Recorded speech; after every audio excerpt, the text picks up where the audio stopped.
Hello everyone. এখন আমি উচ্চতর গণিত ৩য় পত্রের ৭ম অধ্যায় থেকে কুমিল্লা বোর্ড ২০২২ সালে পরীক্ষায় আসা ৪ নম্বর সৃজনশীল প্রশ্নটি সমাধান করব। এখানে ক নম্বর প্রশ্নে বলা হয়েছে এই রাশিটার মান নির্ণয় করো। তো প্রথমে আমি রাশিটিকে খাতায় তুলেছি। পরবর্তীতে দেখো এই রাশিটার শেষ অংশে আছে tan ইনভার্স 3/4 তো এবং তার আগে আছে সাইন। তো আমরা এখন এই tan ইনভার্সকে সাইন ইনভার্সে নেব। তাহলে সাইন ইনভার্স কেটে যাবে। তাহলে tan ইনভার্সকে সাইন ইনভার্সে নিতে হলে আমরা এই সমকোণী ত্রিভুজের মাধ্যমে অতিভুজের মানটা নির্ণয় করব। তাহলে দেখো tan মানে লম্ব বাই ভূমি। এখানে লম্বের মান 3 এবং ভূমির মান 4। তাহলে এখানে অতিভুজের মান কি হবে? √3² + 4² এটা করলে হবে 5। তো এখন আমরা এটাকে লিখব যে cos ইনভার্স sin tan ইনভার্সকে এখন আমরা সাইন ইনভার্সে নিচ্ছি।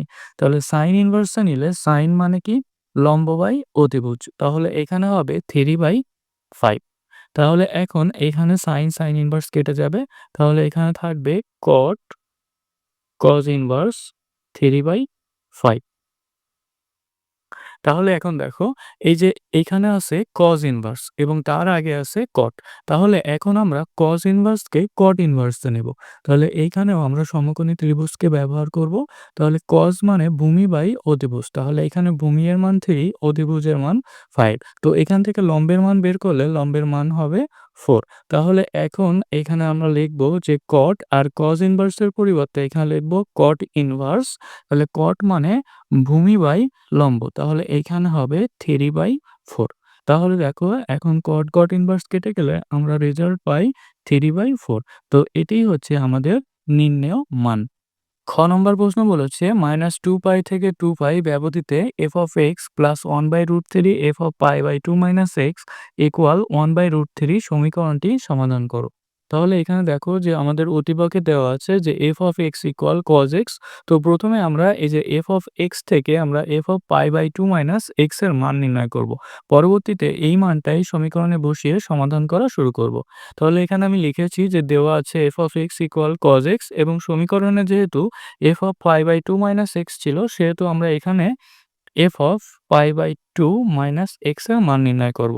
তাহলে এইখানে f(x) যদি cos x হয় f(π/2 - x) কি হবে? যে cos x এর পরিবর্তে বসবে π/2 - x। তাহলে এখন দেখো এখানে যেহেতু π/2 আছে তার মানে cos হয়ে যাবে sin। আর এখানে x ছিল। আর π/2 - x এটা কিন্তু প্রথম চতুর্ভাগে পড়ে। তো প্রথম চতুর্ভাগে পড়লে এটা প্রথম চতুর্ভাগে তো সবাই প্লাস, তার মানে এখানে শুধুমাত্র sin x হবে। তো এখন আমরা এই মানটা এই সমীকরণে বসাবো। তাহলে f(x) এর পরিবর্তে বসাবো cos x প্লাস এখানে আছে 1/√3 আর f(π/2 - x) এর পরিবর্তে বসাবো sin x = 1/√3। এখন যেহেতু আমাদের হরে রুট আছে সেহেতু আমরা রুটটাকে সরানোর জন্য উভয় পক্ষকে √3 দিয়ে গুণ করব।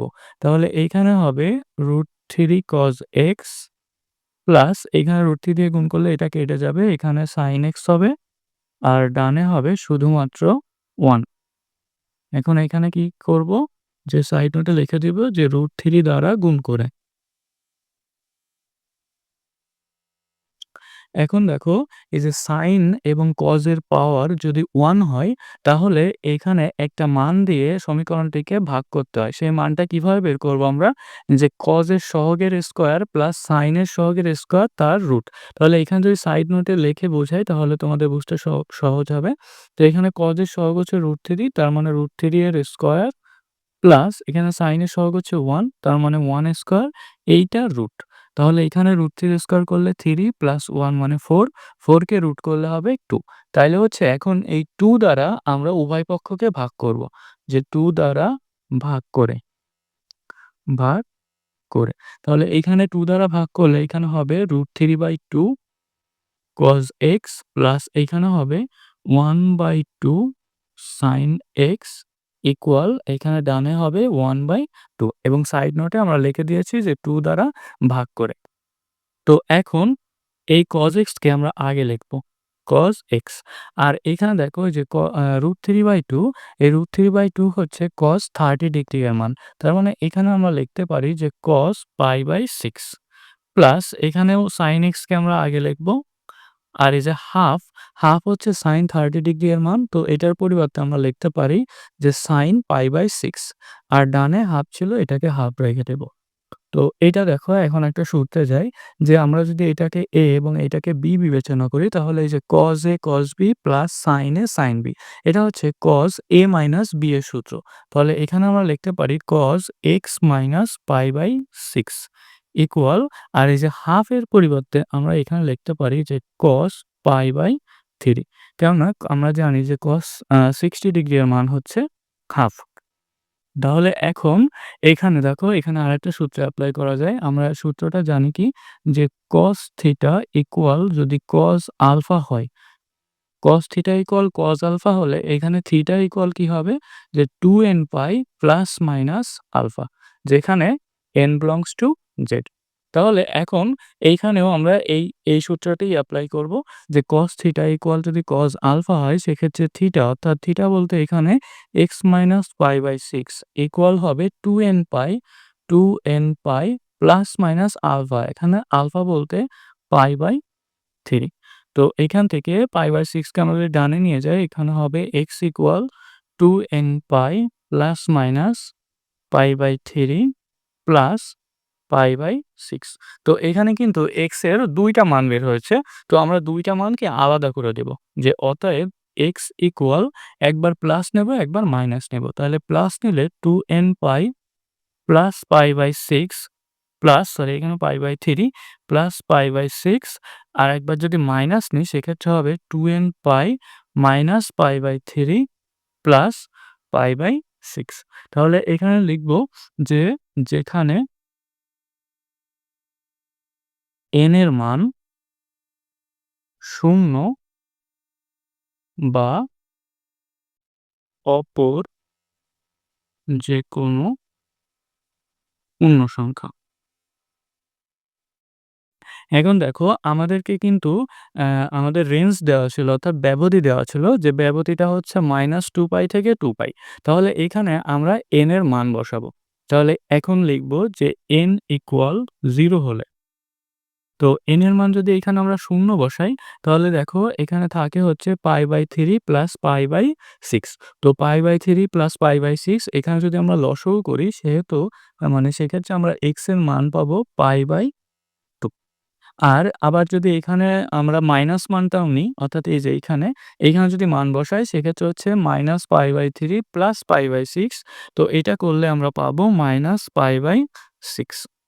এখন n ইকুয়াল যদি 1 হয়, তাহলে n ইকুয়াল যদি 1 হয় সেক্ষেত্রে x ইকুয়াল কি হয় দেখো, এখানে n এর মান 1 বসাও। তাহলে এখানে আমরা পাবো যে 2π প্লাস আচ্ছা একবারে করে দিই যে 2π প্লাস π/3 প্লাস π/6 আর এইখানে আমরা পাবো যে 2π মাইনাস π/3 প্লাস π/6।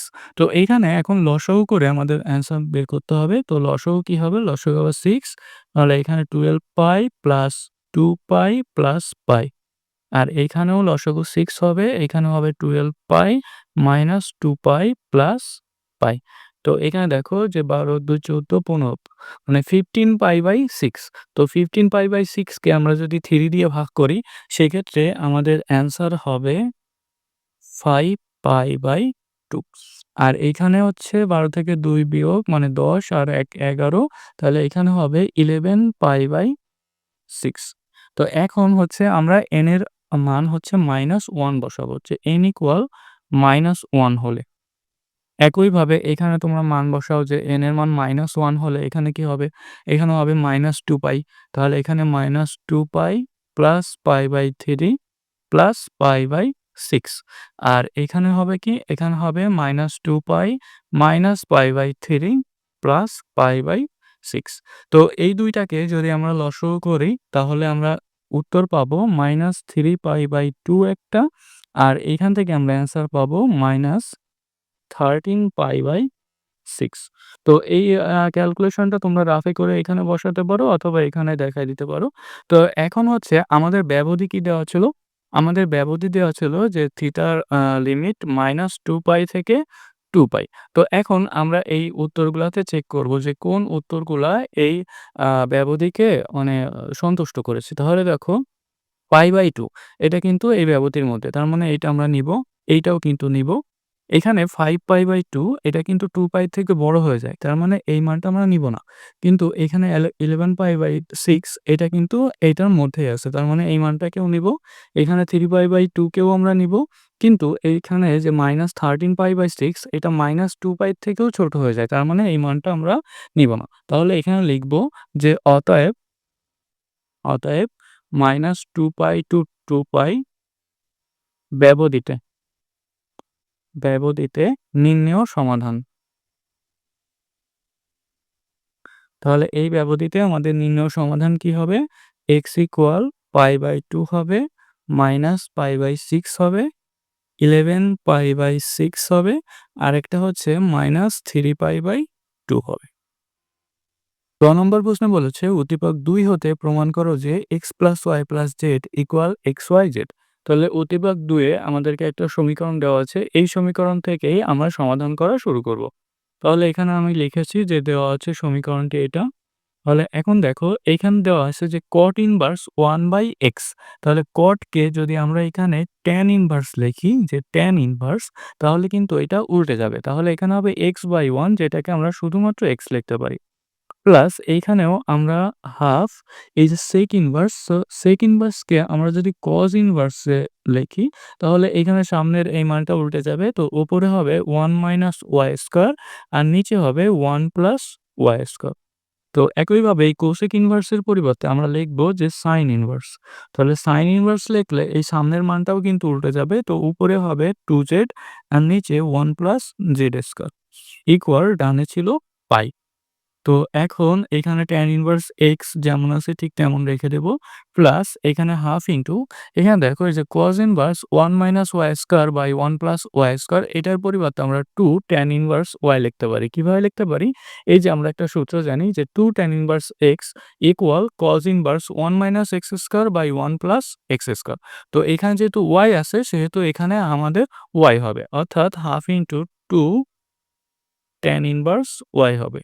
প্লাস এইখানেও হাফ ইনটু এই যে sin inverse 2z/1 + z²। তো এইটাকেও আমরা কিন্তু tan inverse অর্থাৎ 2 tan inverse h লিখতে পারি। তার মানে এখানে যেহেতু z আছে এখানে হবে 2 tan inverse z ডানে হবে পাই। তো এখানে হাফ 2 কেটে যায়, এখানেও হাফ আর 2 কেটে যায়। তাহলে এখানে থাকে tan inverse x plus tan inverse y plus tan inverse z ডানে পাই। তো এখানে আমরা ডিরেক্ট সূত্রটি এপ্লাই করব যে tan inverse x plus tan inverse y plus tan inverse z আমরা লিখতে পারি tan inverse উপরে x plus y plus z minus xyz আর নিচে 1 minus yz minus zx minus xy ডানে ছিল আমাদের পাই। তো এখন tan inverse কে যদি আমরা ডানে নিয়ে যাই তাহলে ডানে গেলে এটা হবে tan পাই আর বাঁয়ে আমাদের এই রাশিটা থাকবে যে x plus y plus z minus xyz আর নিচে 1 minus yz minus zx minus xy ডানে হবে tan পাই। তাহলে আমরা কিন্তু জানি যে tan পাই এর মান কত? tan পাই এর মান হচ্ছে 0। তো এখন যদি আমরা ক্রস গুণ করি তাহলে কিন্তু এই রাশিটার মান 0 হয়ে যাবে। তার মানে অর্থাৎ আমরা এইটা ইকুয়াল 0 লিখতে পারি। কেননা এই 0 এর পরিবর্তে আমরা 0/1 লিখতে পারি। এখন দেখো এখন ক্রস যদি গুণ করি তাহলে এখানে হয় x plus y plus z minus xyz equal কিন্তু 0 হয়। তো এখন আমরা যদি xyz কে ডানে নিয়ে যাই তাহলে আমাদের নির্ণয় প্রমাণ হয়ে যাবে যে x plus y plus z ডানে হবে xyz। তো এটাই কিন্তু আমাদেরকে প্রমাণ করতে বলেছিল।